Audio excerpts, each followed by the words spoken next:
I'm really excited about this episode, you guys.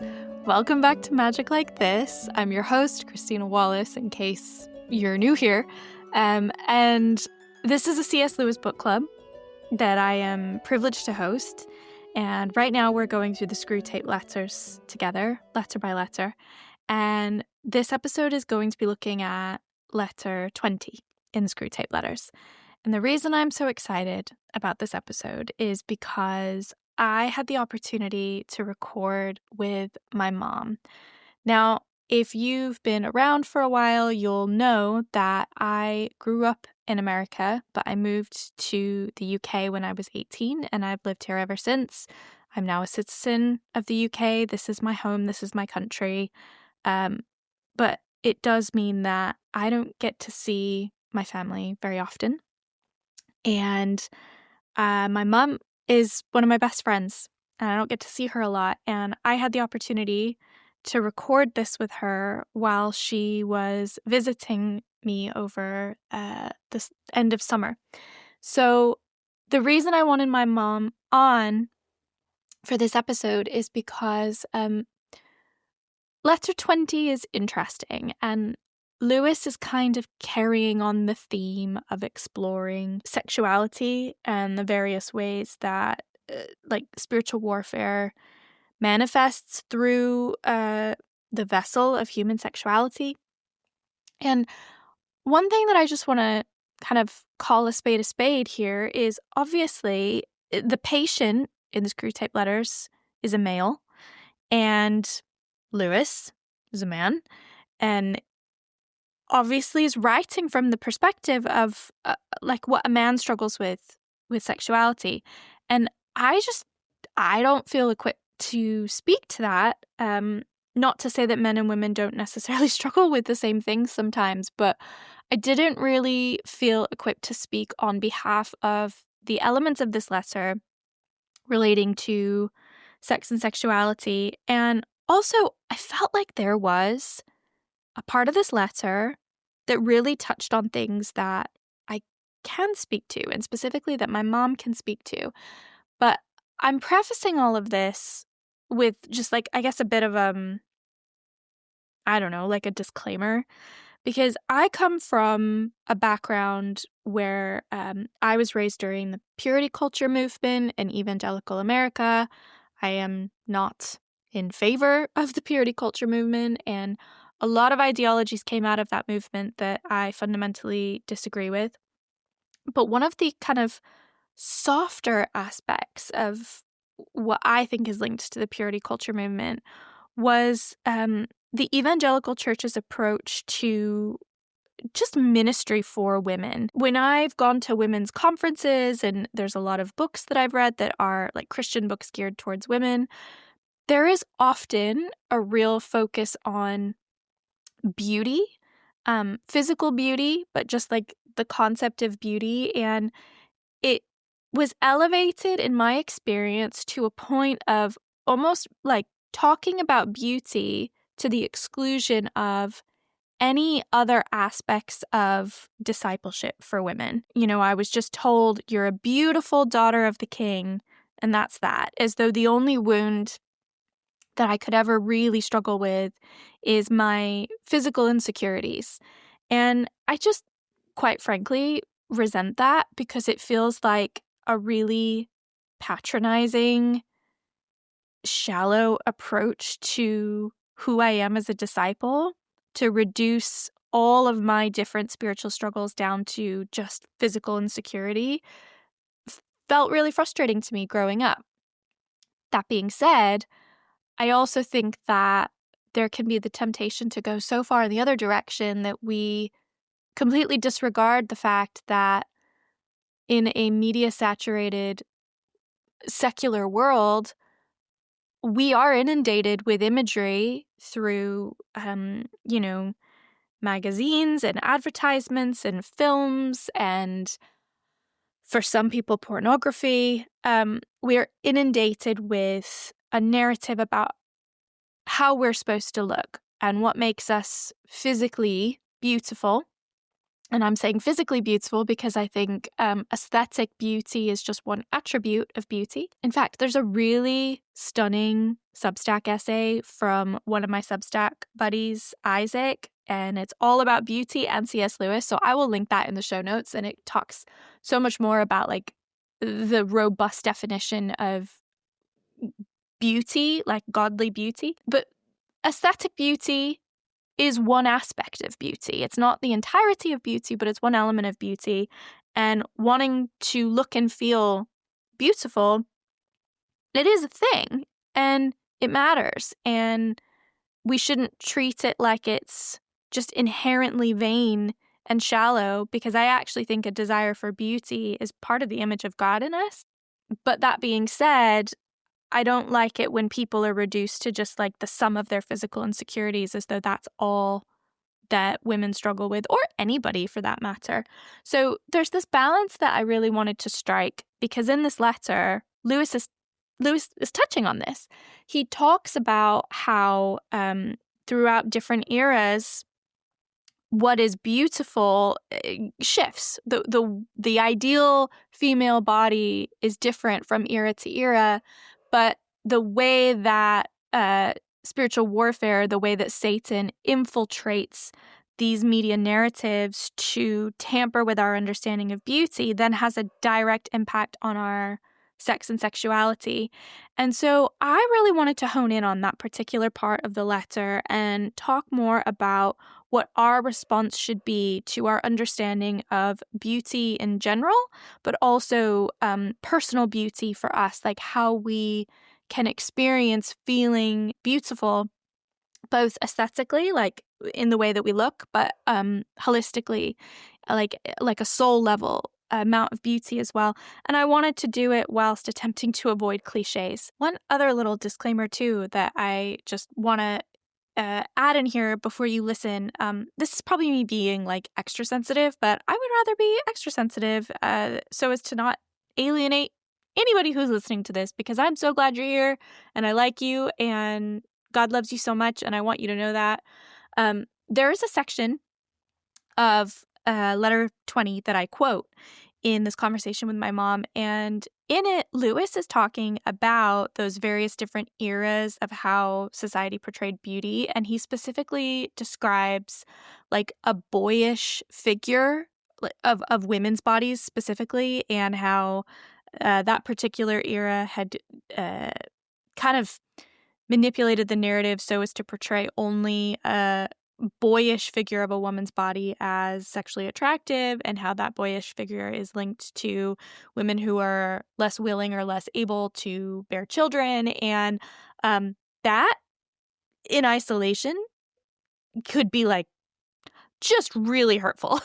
And so if you are someone who has a more like athletic physique and would be maybe an insecurity that you have actually felt is that your body is like less feminine or more boyish than you want it to be. I just really want you to know what I am quoting here from Lewis by no means was intended or is intended to portray any type of body as less than, less willing or able to have children. Like on another little side tangent, like I don't view beauty through the lens of whether or not your body is fertile. But that's a whole other conversation, and I talk about that a bit in the conversation with my mom. That there's like topics of fertility in this letter and in this conversation, and I want to be so sensitive to that as well. I myself, I don't have children, but I am on a bit of like a journey with fertility. And so there's just like a lot of very sensitive, potentially hurtful interpretations of what we're talking about right now. So I just want to like clear the air and say, first of all, you are not only beautiful based on how quote unquote fertile your body looks. You are both beautiful if you are classed as sort of stereotypically quote unquote curvy and feminine, or if you have a more athletic, physique. the goal of this conversation is to talk about how we should not be playing into society's portrayal of what beauty is, and therefore feel this need to alter our natural body. So if you are naturally more slender, or if you are naturally more curvy, like, I am not trying to quote Lewis in such a way as to portray any particular body type as taking precedence over the other when we're talking about beauty here. You're beautiful just as you are. Like, I really want to make that clear. So that I wanted to add that as well. Again, I may be being a little bit like OTT with clarifications here, but I also recognize that, like, body image is a very deep and personal thing and can be connected to things like our relationship with food, our relationship with sex, our relationship with clothing, our relationship with, as you're going to hear in this conversation with my mom, medical interventions. So I take that really seriously, and I want people to not come away from listening to any of my content feeling worse about themselves or, having a negative impact on their relationship with any of the aforementioned things as it relates to their understanding of being beautiful. So I did want to just state that as well. The reason I got my mom on is that she's got a really powerful story of what God has taught her about beauty and insecurity. My mom works in the beauty industry in California, which is a very media-influenced state in the U.S. And my mom really loves the Lord, and she always has done, but she's gone on a journey of understanding her own desires for beauty and how those desires can be fulfilled rather than dismissed. And so I invited her on to share her story, and I think it's really powerful. And we do link up to parts of the letter 20 in Screwtape, that talks about sexuality and this connection between our understanding of beauty and sexuality, our understanding of our bodies and sexuality and all of that. So we touch on the letter a lot, but I really did want to use this letter as an opportunity for my mom to share her story because I think it's relevant. I really do. So I hope that you will give it a listen. I really think that, I don't know, guys, I just hope and pray that the right people stumble across this letter because I actually think it can change people's lives. I think there's going to be certain people that God brings to listen to this episode, and it's going to change their lives, particularly for women. But I think that if you're a bloke, I really think that this can bless you as well, because the goal here is to redefine what it means to be beautiful in all respects, and through that, reestablish a healthy understanding of sex and sexuality that is fulfilling and dare I say it, beautiful. So without further ado, I'm going to shut up now, and I'm going to get to the conversation that I was blessed to have with my sweet mama. Here we go. Hi, Mom. Hi, sweetie. Thanks for joining me. You're welcome. Joining me in England, too. You're sitting on my floor. Yes. Which is nice. Great. Yeah. We don't get to see each other very often. Not enough. No, not enough. Makes me sad. Don't start crying already. I'm going to cry, too. So I wanted to ask you a little bit about your story and kind of the journey that God's brought you on in your own personal life with just kind of what you've learned about your identity in relation to feeling physically beautiful in a culture that puts pressure on us to look a certain way. And I felt like your story with breast implant illness was a real turning point for you in just learning about true beauty and about what makes you beautiful. So I just kind of wanted to start by asking you a bit about what led you to want to get breast implants to begin with. Well, it's kind of interesting because initially when the whole implant thing was really becoming a big deal in the States, like I'd say started around the 80s into the 90s and early 2000s. And a lot of people I knew were getting them. A lot of my friends were getting them. And I thought they were silly. And I kind of dismissed it as just something really superficial and shallow, and it wasn't something I ever really even thought about doing for myself.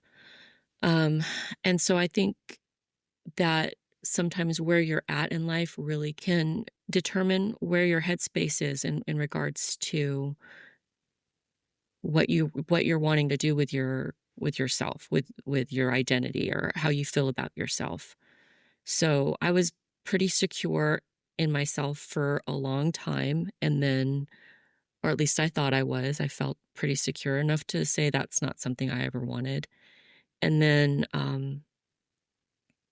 when things started going south in my marriage, and I was faced with being a single mom after my divorce, I started feeling really insecure and looking inward.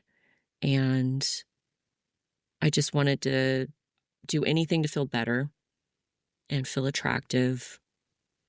And so that was just something I thought, well, this is an easy fix. I can do something to make myself feel better that wouldn't be too difficult. And so I saved up some money and did a little research, found a good doctor, and decided just to get the implants. And it wasn't something that I thought was that big of a deal. It wasn't like I wasn't thinking about the spiritual implications or the health implications of it. It was just something I really wanted to do. So that's what I did. So, would you say that, trying to figure out how to ask this question, would you say that the divorce, because obviously something like a divorce is a trauma, and it was, especially for our family, a real trauma, um, would you say that that is what caused the insecurities, or do you think it just brought insecurities that were already there, it like amplified them? Does that Yeah, question make no, sense? that's a good question. I obviously the insecurities were there, um, and it brought them to the surface. You can find security in things in this world, like your marriage, like your home, your friends, your church. You know, there's a lot of things that we look, I think, outwardly for our security. And so when those things fall apart or they're no longer there, you start looking inward. And so, yeah, definitely the divorce brought that to the surface, the insecurities that were there. And I wasn't as rooted and grounded in my faith at the time, Mm, looking back, not as much as I thought I was. mm. So, Do you think you would have felt differently about, I haven't prepared these questions ahead of time, so they're just kind of coming to me. I'm just thinking about the screw tape letter that we're having this conversation in relation to. And Lewis talks a bit about how the way the media portrays women's bodies impacts the way that women obviously see themselves and their bodies in terms of like desirability and beauty. And I'm wondering if those insecurities would have probably been there regardless, because we all, when we look inward, find things we don't expect to. But do you think that it would have manifested in the desire to specifically alter your body in that way if you weren't living in a Californian culture of like Hollywood saturated portrayals of oh, women's bodies? Do you yeah. think it would have looked different? No, absolutely. 100% that was, like I said, in that time frame, that was really what was being promoted. Like everywhere you looked on TV, magazines, even I remember one time going to church and looking around, and probably 80% of my friends in church had just had implants done. So it Mm, was definitely, society was really pushing that yeah. as, I guess, just leveling up on your attractiveness. So there was a real media push Mm. at that time for implants. And I think it's important to kind of double down on recognizing that, because and I know you would say this as well because we've had these conversations, when there's like a particular deep insecurity that someone's had about their body for a long time, I don't think you or I would judge someone for wanting to get surgery to change that necessarily. Like there's nothing wrong with wanting to be beautiful, but this seemed to be like a media driven epidemic where, because I remember growing up in church, all of a sudden all my friends' moms just suddenly had Yeah. implants. And so it seemed to be much less a case of like an individual person being like, I have an insecurity about this thing. It's always been this way. I just want to change this to feel better about myself, Yeah. versus suddenly maybe lots of women who would have otherwise been happy with their body were being given a message by the Yeah. culture that you are not attractive unless you do this to your body, unless you look a particular way.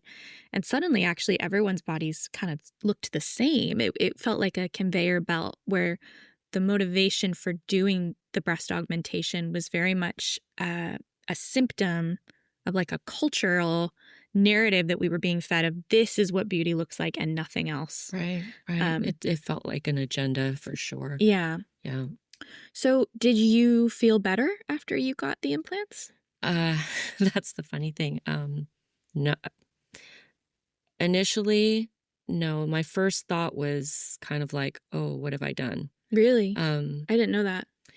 well, they were a lot different than what I was expecting as far as size and proportion to my body.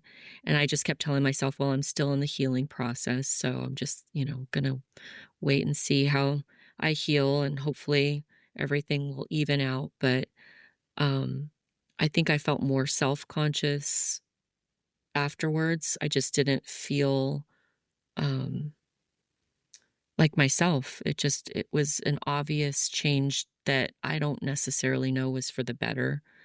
Um, but I think I tried to tell myself that it was still the right choice and that I looked better, and I tried to feel confident about it. But it was it wasn't feeling that security that I was hoping that it would feel, obviously nothing that we seek outside of a relationship with the Lord and walking with him is going to give us that security that we're looking for. And um it wasn't like, I was being told anything bad about myself. So obviously the things that I was thinking and the ways that I was feeling didn't have anything to do with anyone else. It was something I had to look at. Why am I feeling this way? Like Mhm. there was something else going on, and it wasn't just, well, I was deficient in this area, or I didn't look, good enough. So, It's interesting because it sounds like you were still almost bartering with yourself and trying to convince yourself that you were attractive after the implants in the same way you'd kind of been bartering with yourself before the implants. right.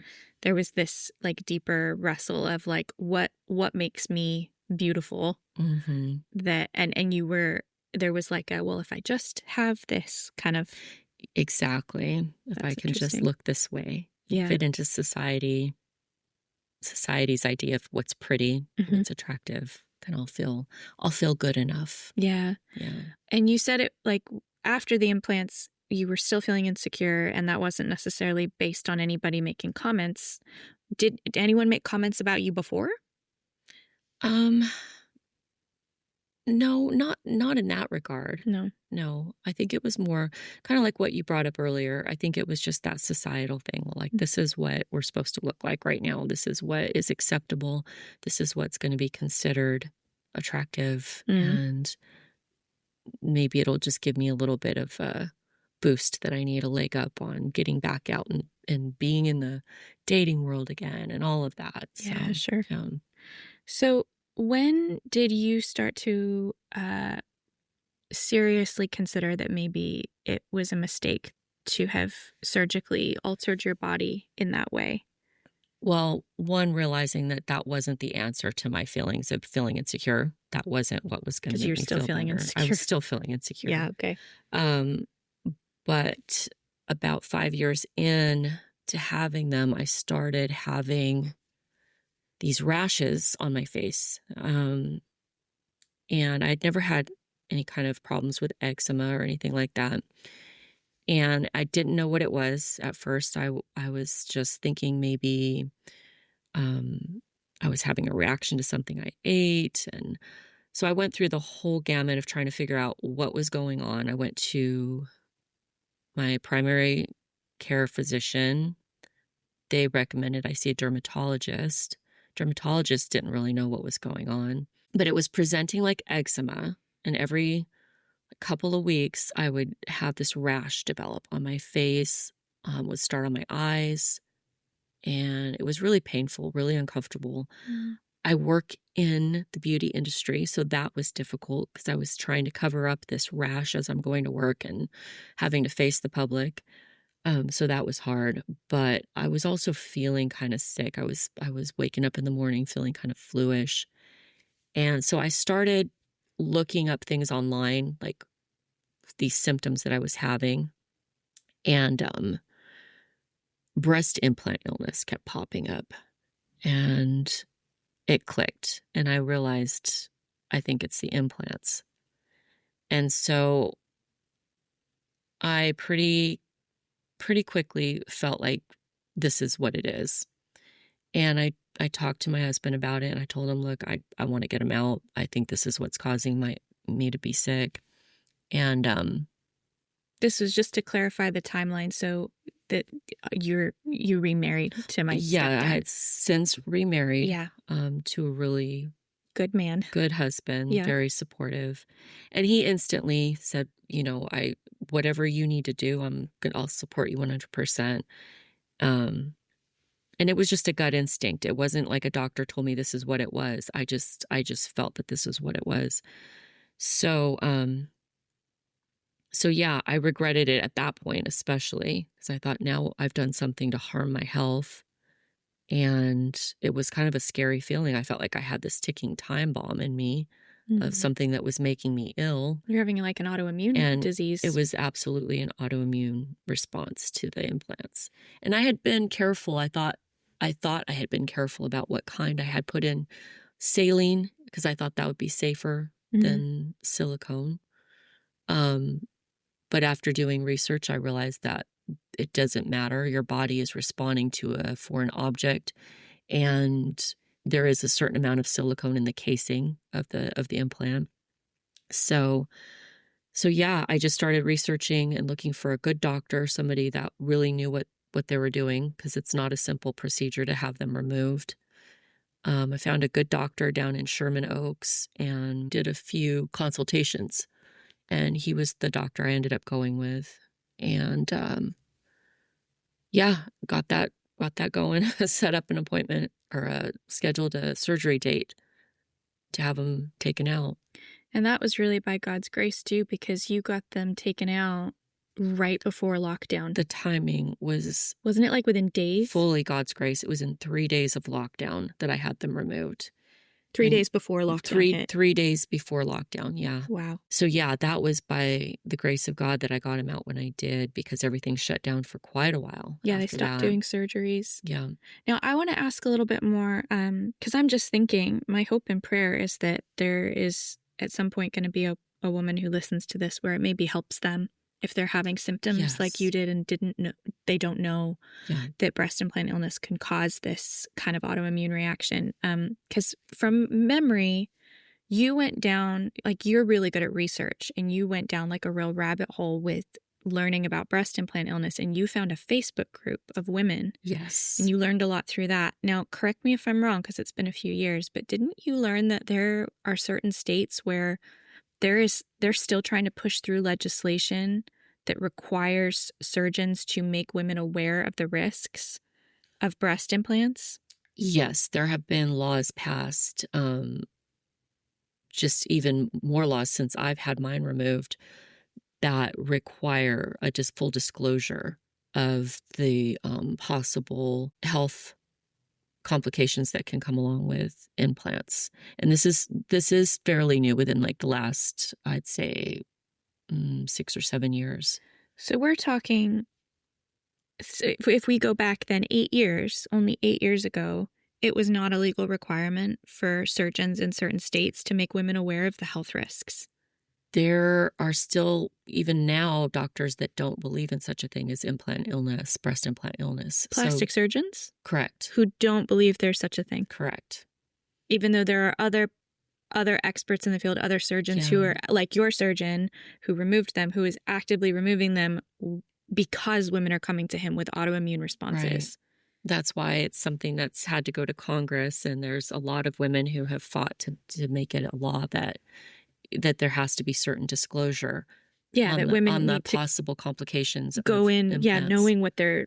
Correct. And this is just so interesting to me because we are so apt to obviously, and I am the same way, if I'm with a doctor who is trained for many years and knows way more than I do, I'm going to trust them. I'm tempted to trust what they're telling me. But this situation was just such a good example of how even within a particular industry or field of study, you've got experts on either side who are debating the reality of what's happening to our bodies on different things. And only until you experienced it yourself were you able to say, okay, well, this plastic surgeon, he may have, decades more medical experience and knowledge than me, but he's denying a thing that I know for a fact is happening in my body. And this other plastic surgeon is acknowledging it. Now, the real kicker is the question, you got them removed. Did your autoimmune symptoms go away? Immediately. How immediately? Like within a week, I started feeling better. That feeling of waking up, feeling like I had the flu was gone. Have you ever shared part of your story with someone and they've responded with words like, wow, you need to write a book? Or maybe you've had friends and family even who've known you a long time and they just casually remind you all the time, I can't wait for you to write a book about this, or one day when I read your book. And maybe you've rolled your eyes and thought, yeah, but deep inside, actually, you really love the idea of writing a book. And maybe it's even felt like something that God has called you to do, but you've put it off for a long, long time because you think, well, who would be interested in my story? Or the biggest one, the practical one being, where do I even start? Writing a book is no small feat, and it can be really overwhelming, especially if you haven't had any formal training in the writing industry. Well, my friend, this is where I come in, because I want to see a world where the publishing industry is so flooded with stories of what God has done in people's lives that it can't help but change the publishing industry fundamentally, and as a result, culture. Because the world needs our stories. Let me tell you this, my friend. Asking the question, who would want to read my story? You're starting with the wrong question. It's not about you as much as it is. It's about what God has done in your life, and His will be done through our faithful obedience in spite of ourselves. Because when our story declares the glory of God, that is where its power lives. It's in God's glory and in His will. And so if you truly have felt like God has been calling you to share your story with the world through the medium of book writing, I want to help you, because you don't have to have all of the formal training in creative writing. I do have formal training in creative writing. I have a master's degree and a bachelor's degree in English literature and creative writing, and I taught academic writing at a university for 4 years before going on to work as a copywriter for a Christian nonprofit, and now I am back in academia doing a theology degree at Oxford University because I am so flippin' passionate about how our creative writing can reflect the glory of God, and that is why I made a course especially for you, my friend. Pick Up Your Sword is an online writing course that I designed specifically for Christians who have felt called by God to write a book, but they don't actually know where to start.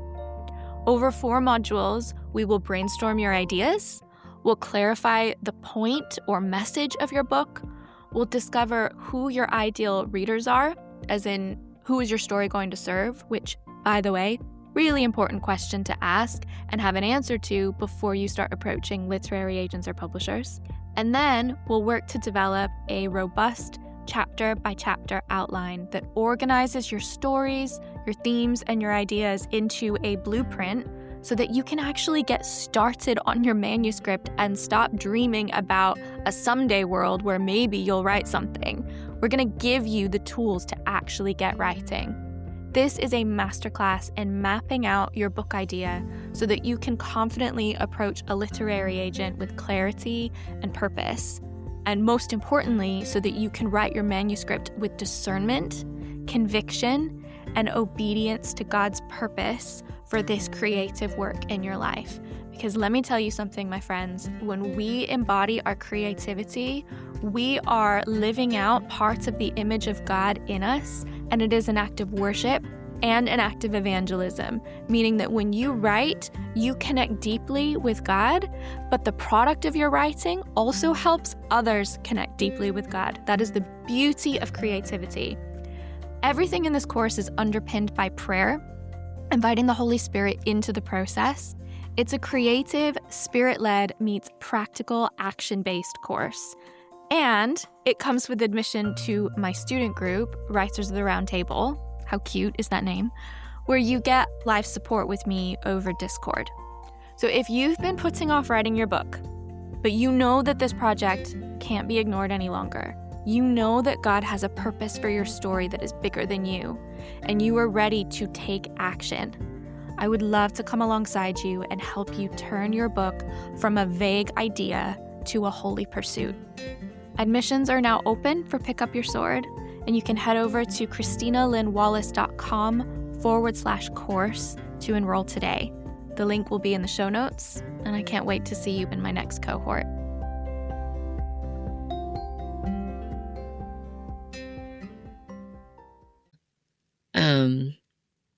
I had one more small flare of eczema, and then it lasted maybe a couple of days.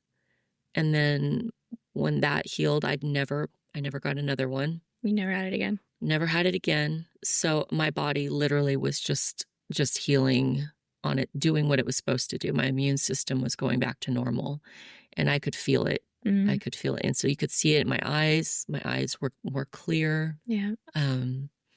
And let me be clear, this is not an uncommon thing. The Facebook group that I was on, at the time I was actively on there, there was about 500,000 women. 500,000? 500,000 women on this group. Who had experienced a form of breast-implant illness. Going through some sort of illness from their implants. Yeah. And just, it was a big support group. We were helping each other by, discussing our symptoms and researching doctors and sharing our experiences with different doctors. And it was a really helpful group. So there's quite a few groups now that I've seen since then that have popped up. And there's a lot of women who are getting their implants removed right now. So, you're saying the symptoms went away immediately. How long and how frequent were you experiencing symptoms before you got them removed? Like, how long had it been going on, and how frequently were you getting these flares? So fortunately, I'm really in touch with my body and my system, the way it works. And I knew right away with the rashes that something was wrong.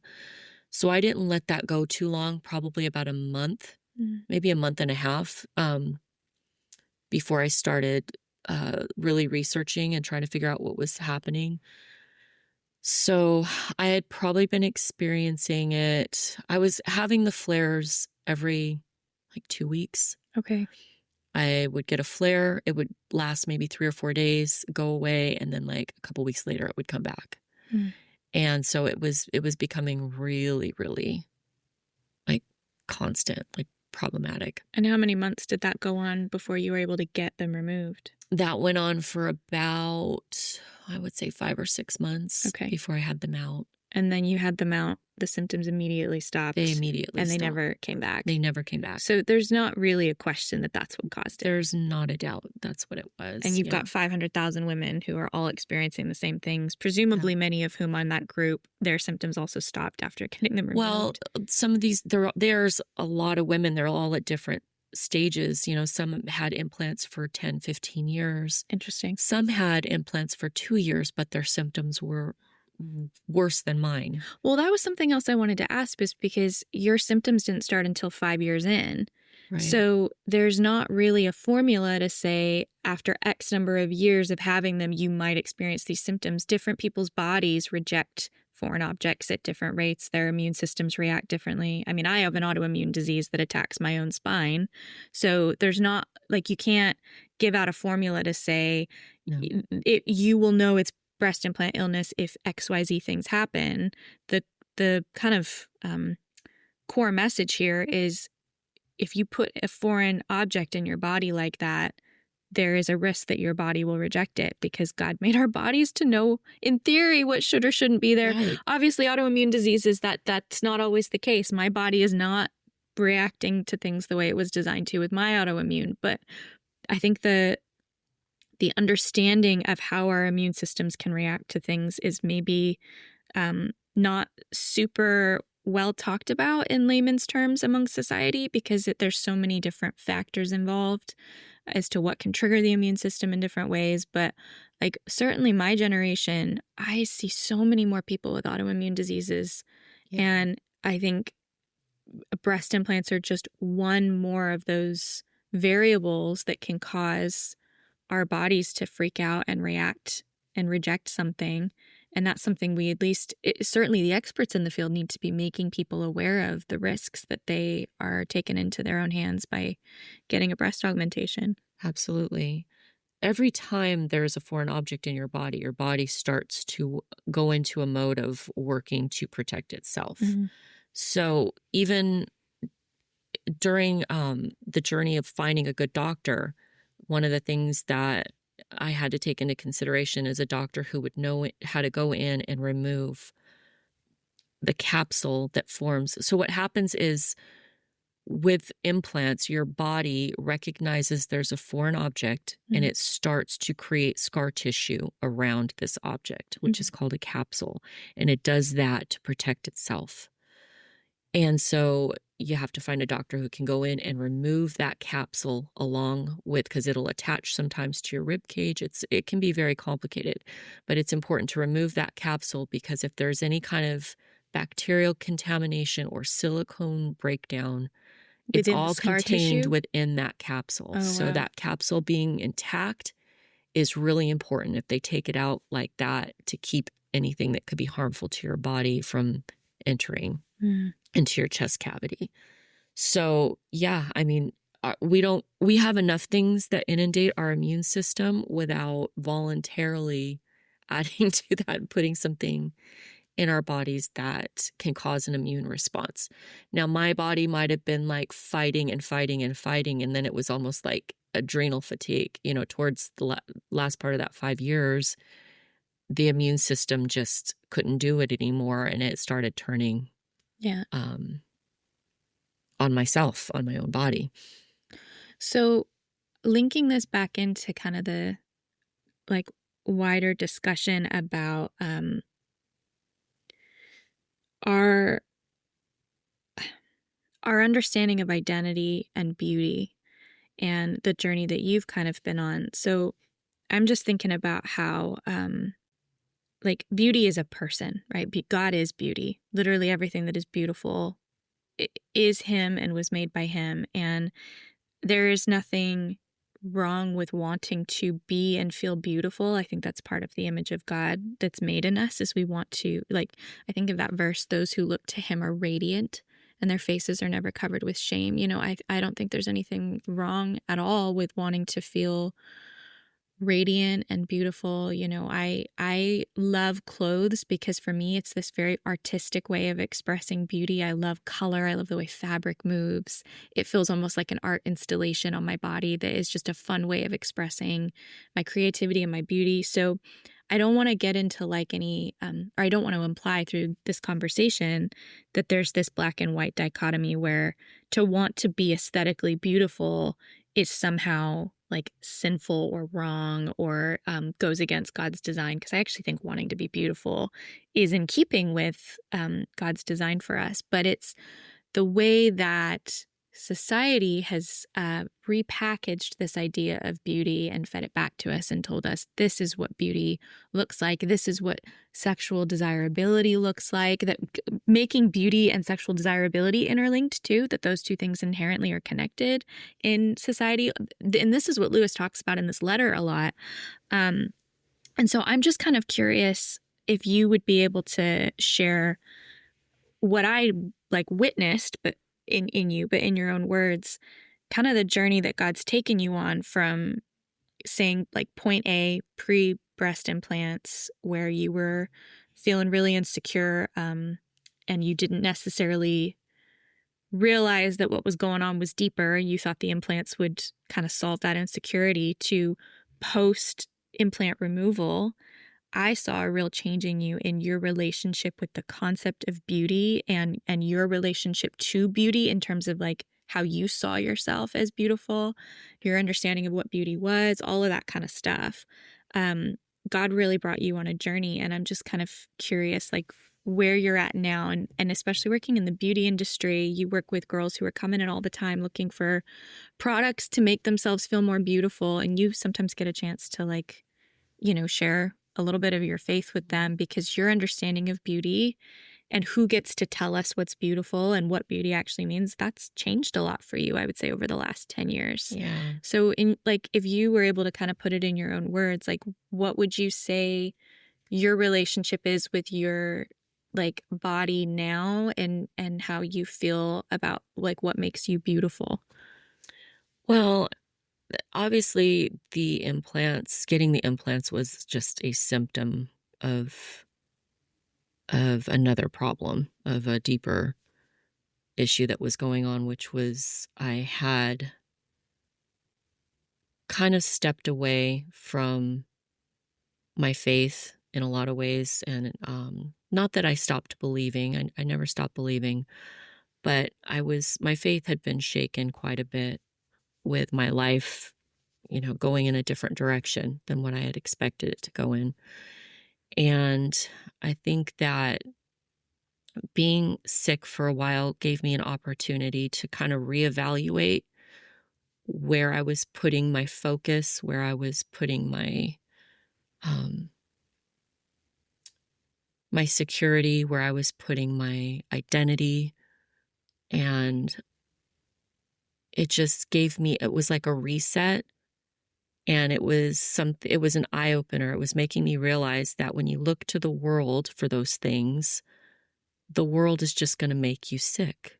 It's going to give you Literally. It's not going to give you any of the things that you're looking for. It's a Band-Aid and on a deeper problem, on a deeper wound. And so I started getting back to my roots and getting back in the Word and getting back into praying more regularly and just communing with the Lord like I hadn't in years. Mm. And so I started seeing beauty differently and what makes us valuable. So yeah, it was just this process of having to sit for for a minute. I had to be down. I think COVID played into that too. We all had a lot of downtime. But during that downtime, I was physically healing, but I was also spiritually healing. And my perspective shifted quite a bit during that time. And then my eyes were kind of open to other ways society tells us we're supposed to be or we're supposed to look. And I think I started fighting against that a little bit, started pushing back more. And there's been a huge freedom in that. And I'm by no means have I completely come to a place where I'd like to say I have no insecurities whatsoever, because I think we all struggle at some point with things here and there, especially being in the industry that I'm in. But I go to the Lord with that now more, and I just feel much more peaceful with myself and people around me, less judgmental of others.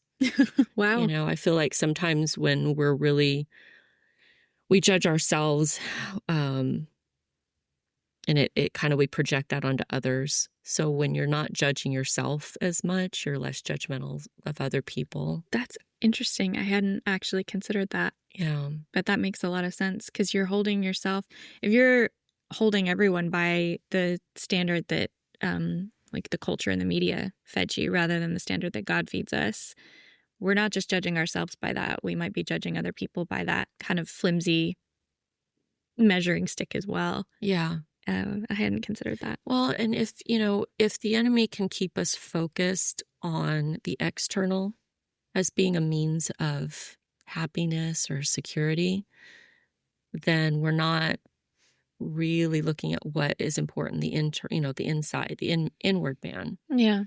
So I see that now where it's like whenever I start to hyper focus on the physical, I realize it's just this trap that I don't want to, I'm not going to allow myself to go down. Yeah, well, and the last episode that I did with my friend Anna, she put it really well. She said the way that Satan often likes to do things, because we all know, like, if we're Christians, we've probably heard, like, the way that the enemy tricks people is taking a little bit of truth and mixing it with a lie. But the way Anna put it that I thought was really good was actually what the enemy does as well is there'll be a wider truth at hand, but he'll zoom in on one tiny piece of it and then inflate it to make it look like it's the entire truth. And in the concept of beauty, I think about the fact that when I was little growing up in California, and I saw the way that the concept of external beauty was being, in my view, twisted and abused and taken far away from the image of God in us. And so my reaction then as a little girl, obviously with, less cognitive abilities to go deeper, was to just reject that and go to the exact opposite, which I've seen a lot of Christians do, where they say external beauty is just shallow and unimportant and it doesn't matter. And both of those are kind of reacting to like a zoomed in view of like, oh, external beauty is the entire truth of beauty. Let's zoom into that tiny piece and then inflate it like it's the whole definition of beauty. When actually external beauty is important, like not just about us as people and our bodies and our faces and everything, but I'm thinking of like paintings and tapestries and mountainscapes. All of those things are externally, aesthetically beautiful in the physical. And that is part of beauty, but it's just a piece of what beauty is. Because actually, when we look at the entire truth of what beauty is a person. Beauty is God. Like God literally is the essence of all things beautiful, and that is reflected in the natural, but it goes so much deeper, which is why you could look at a person, and we've both said this before, who on paper does not tick society's boxes of what looks externally beautiful, but they're so filled with the Spirit that actually they are beautiful to physically look at, as well as to be in communion with and present around and spend time with them. Like they radiate, their faces radiate, those who look to him are radiant. So it's like the physical piece is actually a reflection of, like what you said, something that goes deeper. People, I think, appear more physically beautiful when they are filled with the Spirit. And so I think that is kind of where I've landed with understanding, like, no, it's absolutely okay to want to be externally beautiful. But if you're going and first dealing with the external, rather than recognizing that beauty is so much deeper than that, it's a whole transcendental concept that is a reflection of God's image in us. Suddenly, like, it's the rightly ordered understanding of our desire to feel beautiful. And then actually we can go out and chase the thing we really want by going to the source of it. Yes, that is very well said. Yes. So I have one last question for you, and then I wanted to invite you to read the psalm that you picked out. But my last question for you would just be, you have a lot of young girls who are walking in your doors in the work that you do, working in the beauty and cosmetic industry, and they're all, looking to feel better about themselves, usually wanting some sort of product or other to feel more beautiful. And this is a very generalized, sweeping question, but like, if you could be really open and candid with them, if there weren't political implications about sharing your faith openly in the workplace, like if those barriers were taken away and you were able to just be really open with the girls who walk through your door, what is the one thing that you would probably share with most of them? That you do not have to do anything to alter who you are or what you look like to be beautiful, and that being healthy is beautiful, and that we should focus more on that. And as far as the beauty industry is concerned, on things that make us healthy, and not focus on fundamentally changing what we look like or who we are on the outside, because the Lord made us the way we are, each individual person. And when we do that, when we start changing ourselves, we start looking like everybody else and we lose that beauty, that uniqueness of who God made us. And yeah, I actually do. There are times when I am led to share the Lord with certain people that walk through the door when He leads me to do that. But I usually approach people with the health aspect of things, because a lot of the stuff we put on our bodies and a lot of the things that we do aren't healthy. They just aren't. They're not good for our health. No, you've been teaching me a lot about how certain products like mess with our endocrine system and our hormone cycles and all this stuff that they don't put that on the packaging. A lot of our foundations and eyeshadows and face creams and it's especially even worse in the US. There's like over 1,300 chemicals that are banned here in the UK that are allowed in the US. No way. So I'm a little more focused on letting people know whether or not they're getting something that's going to potentially harm them physically. Yeah. So that's one of the things I do focus on with people that come in. I'm like, good for you. Is Mom. this going to be good for your health? Because we don't want to sacrifice our health for, what we're told is our going to make us look better on our appearance. And it is a sacrifice. I'm just thinking about like all throughout biblical history, like Satan will offer you something that seems pretty desirable, but there's always a price to be paid. And it's not, it kind of mirrors, right? Like we have to make sacrifices as Christians. And that's part of like sanctification is like shedding off the old self. So there's a sacrifice there, but it's always we're shutting off something that's actually truly a burden to us in exchange for something better. Whereas Satan wants like a pound of flesh. Yeah. He wants us to sacrifice something that actually God desires us to keep hold of in exchange for this like counterfeit prize. This societal view of, what is beautiful. Yeah. And in many ways, it's our health. Yeah. And in this letter of Screwtape, a healthy understanding of beauty in the context of sexuality.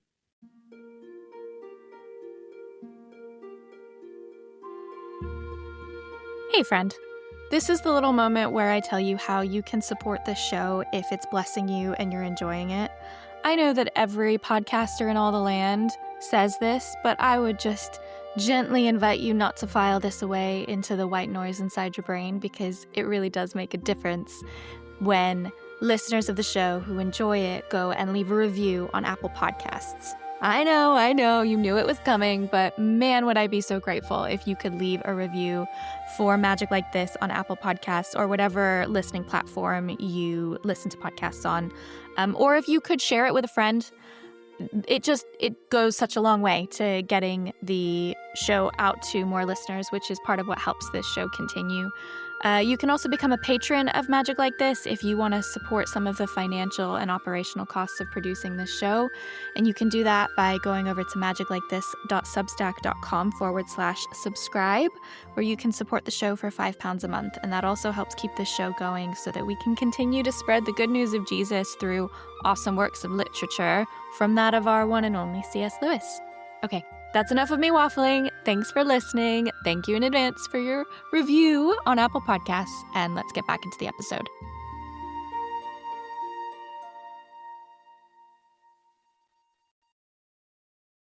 So isn't there a part of C.S. Lewis's letter that talks about sexuality and beauty, and it's related to the fertility thing? Actually. Let me grab my copy here, because yes, there is, but he layers it in such a complex way that I don't think I actually even picked up on that until you and I had been talking about this letter like in preparation. Because full disclosure for the person listening, and I just want to say this before I jump into any topics of fertility. Fertility is a really sensitive topic for people for lots of reasons. I myself am on a fertility journey, and I have struggled with some health issues. I have a lot of friends who I love very much who have struggled with infertility for over 10 years, miscarriage, all that kind of thing on one side of the spectrum. And then I also have friends who have no desire to have children and have felt really shamed by society for that. Whether they were unable to have children or didn't want to have children, I do just want to make it clear that motherhood is not, we're not saying like motherhood or parenthood, having children is the only like legitimate life choice or anything like that. But to deny that fertility is something that I think Satan absolutely has skin in the game in wanting to enact like a spiritual battle and a war on our fertility. I think that has to be acknowledged as well. So all of that precursor aside, let me grab my copy because I am just going to quote Lewis here because otherwise I'm afraid I'll misrepresent what he's saying. Okay, so I'm gonna jump around a little bit because this is a huge chunk and I don't want to read it all, but you'll get the context.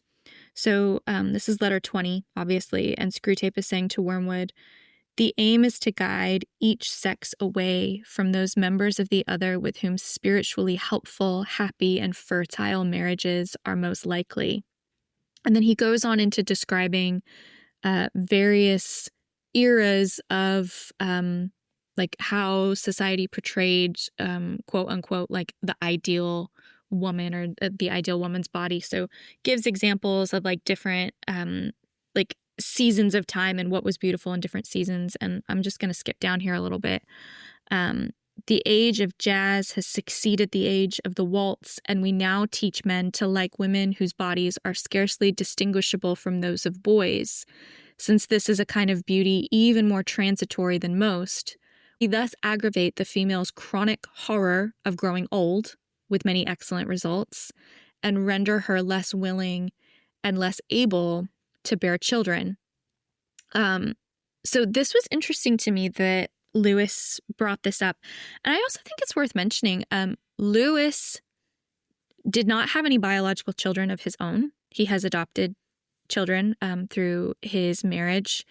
And he talks about in other essays how he doesn't personally enjoy the company of children, but that he finds that to be a moral defect in himself. I think this is in The Abolition of Man when he's talking about objective truth. He said, you know, I objectively believe that children are a good and wonderful thing, and my displeasure of their company is a defect in me, not a defect in children. So I just want you to think about that in terms of how much he is now emphasizing the importance of fertility as an aspect of spiritual warfare, which Screwtape wants to attack. And I just wondered, Mom, like what your thoughts were on that as someone who is working in the beauty industry right now. Well, like I mentioned to you earlier, I think that as image bearers of Christ, that the enemy will attack our self-image and get us to a point where we will carve our bodies up or we will put products on ourselves that can actually harm our ability to reproduce. It does go that far. And so we have to be really aware of the strategy of the enemy and make sure that we're not living according to the world's standards of beauty and allowing the enemy to actually destroy our bodies. And that's where health comes in to play. You know, being healthy is beautiful. Yeah, I think that's a really good way to put it because it just makes perfect sense that, first of all, Satan would resent the image of God in us that manifests in an ability to create life. Yep. Right? We, made in the image of God, have the ability to create life and have a parent-child relationship in the way that God has a parent-child relationship with us. And all of that is detestable to Satan. And also, like, children are legacy, right? As Christian families are able to disciple their children and raise them up to be the next generation of the light on the hill, the beacon of the glory of God. And so obviously, like Satan he just doesn't like us. He doesn't want us to keep reproducing because he doesn't like humans. He hates that we bear God's image and have this relationship of love with God that he can't understand. In letter 19, the letter before this one, there's a great bit where Lewis kind of shows how Satan cannot conceive of the concept of selfless love, which is another thing that is just inherent in a parent-child relationship. Is this, like, we're cultivating this selfless love. God is discipling us as parents when we have children, because we have to, like, face a lot of our own issues as they come up through parenting. So there's so much sanctification that happens through like the gift and struggle of being a parent. And it's just interesting because I don't think I considered the connection really between how much, like, God loves and encourages us to be fruitful and multiply. The last few letters before this one are all about, like, really God's design for sex versus, Satan's corruption of it. And all of these things, like, delight God. He wants more children. He wants to see more of his image bearers in the world for him to just lavish his love upon them and sanctify them and into more of his image.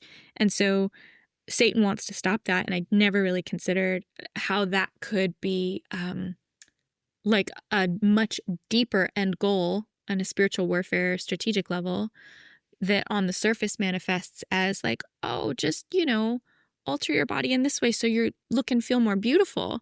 We're being promised this thing of beauty, which, again, beauty is something of God, when actually, like, 3 levels deeper, it's like, oh, but these products are actually going to mess with your hormones and are going to cause you to struggle with, again, another autoimmune thing, which, like, you've struggled with. They're investigating if I'm struggling with. I have so many friends who are struggling with endometriosis, adenomyosis, miscarriage, like infertility and fertility issues and hormone issues and women's health.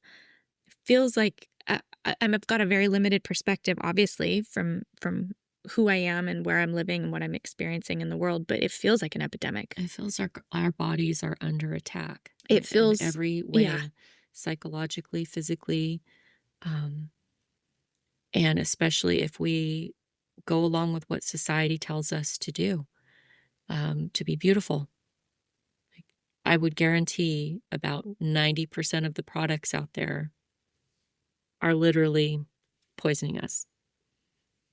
And do you think that is, like, I don't want to try to imply that, like, all of the companies who are creating these products are in line with this kind of spiritual warfare, like, they're not necessarily aware, but it's probably just cheaper to have these ingredients. I think its bottom line is the wealth aspect. These companies are there to make money, and they don't care at what cost, if it's, compromising the health of the consumer. So it's kind of up to us to research and know what we're putting on our bodies, because it goes into our bloodstream. It does affect us. So we need to be aware and smart about that. And then the more obvious things, if you're putting an artificial object into your body, there is a good chance that your immune system is going to react. So just, consider these things before making these life-altering decisions that ultimately are not going to bring you the security or the feeling of completeness or acceptance. You're not going to find that in anything outside of a relationship with Jesus Christ.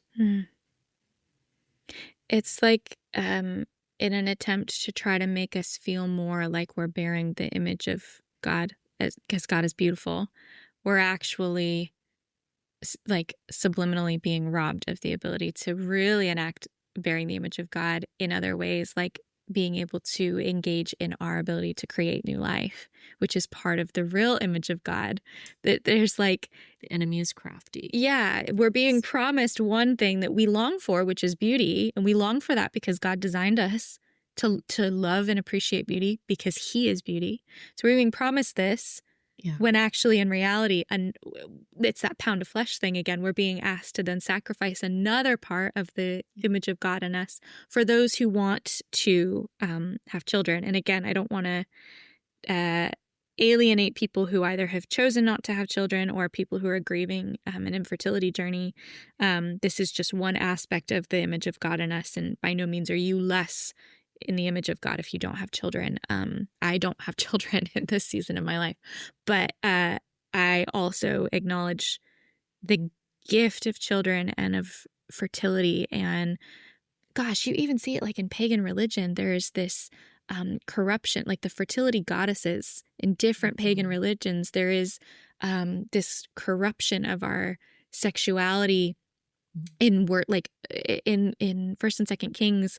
The pagan worship of their gods was very much Asherah was a fertility goddess, and the way that they would enact worship to Asherah was like these cult orgies. So it was a corruption of the sexual design that God made for us. And all of this is like to just totally flip upside down the beauty of fertility and corrupt it. That's what Satan does, right? Because he can't create, so he copies. He takes this concept of fertility and then gets us to think that the way we achieve it is through, like, they talk about male cult prostitutes in First and Second Kings, and it's this corruption of how we experience the beauty of God's image in us as creators of new life and fertile beings in a way of like, these pagan goddesses, they were supposed to be performing these orgies in front of these statues, and it was called sympathetic worship.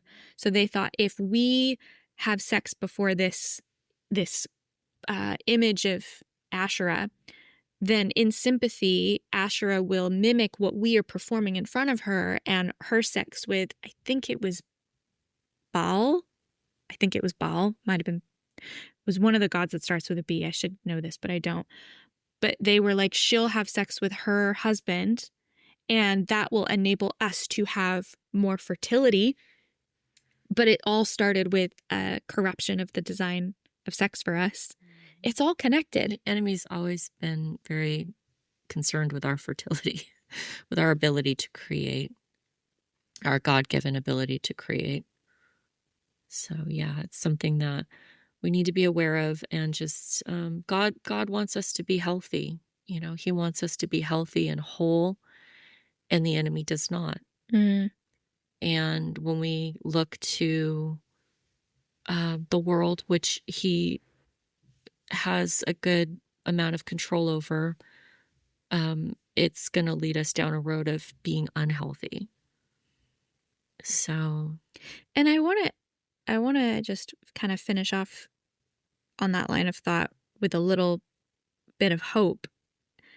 Yes, there's a lot to distract us, to take us down roads that will promise us a false version of beauty and harm our health. But also, God gives us a lot of resources to experience health and beauty. Like, I've fallen down a little rabbit hole. There have been a lot of articles I've seen about this, both in the more kind of like woo-woo community, but also in more scientific communities, about the concept of grounding.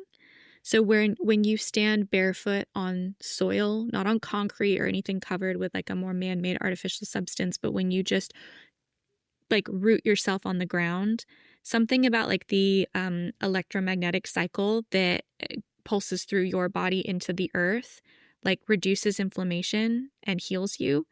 And some people might think that sounds like really new agey or something, but in my mind, I'm like, it makes sense that God designed his creation to be like connected, and it feels like an extension of the way he designed our bodies to heal themselves. I'm not saying that we look to the earth to heal us. I'm saying it's interesting that we're made, ashes to ashes, dust to dust. Like, we were made out of the dust.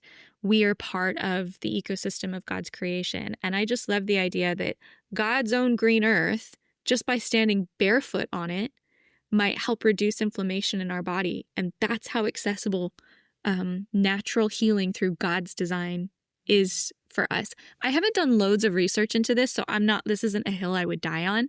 But the idea for me that God loves us so much that he even gave us like just the grass and the soil if we were to step foot on it and just root ourselves in a natural participation in the beauty that he's given us outside and his creation.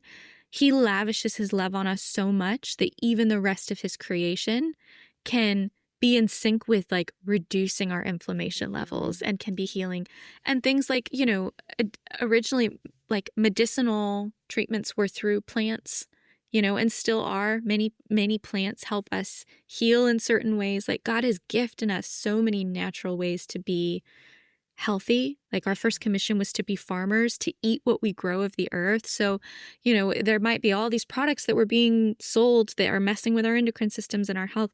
But you just walk outside and God's like, but I got the real thing for you right here. If you want to be healthy and you want to reduce your inflammation levels and calm yourself and calm your nervous system, like I have lavished upon you what I have created to just like give you rest and give you healing and help you find health.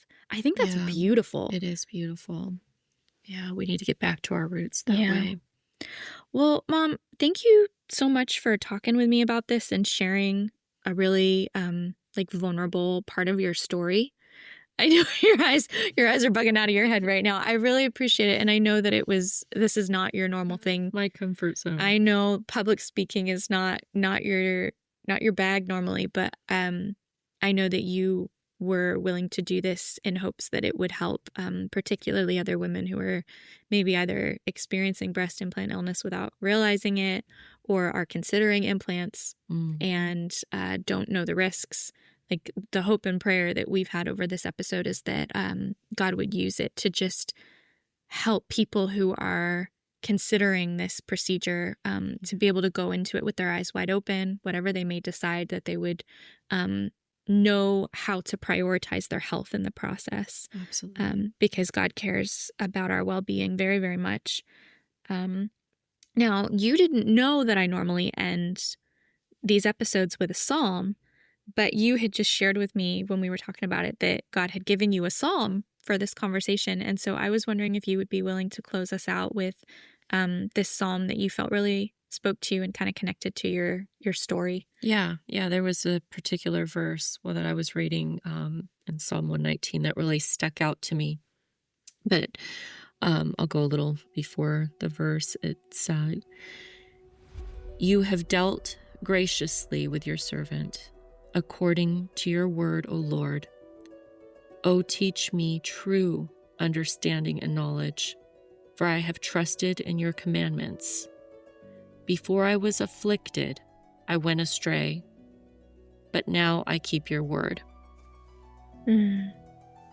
Before I was afflicted, I went astray, but now I keep your word. That was beautiful. Well, Mom, thank you so much for being here. And I'm sure that a lot of people are going to really learn a lot from this conversation. And our prayer is just that you would know that it is okay to want to be beautiful. That's part of the image of God in you. But in the words of C.S. Lewis, further up and further in, there is more to beauty than I think what the magazines and the media want us to know. Actually, it's always richer and it's always better than what the world wants us to think it is. Beauty is so much more fulfilling when we look to God for our understanding of it. So I pray that over you. All right, my friends, have a good week. If you're listening to this, whatever day of the week, I hope the rest of your week is blessed, and we'll catch up again soon. Take care.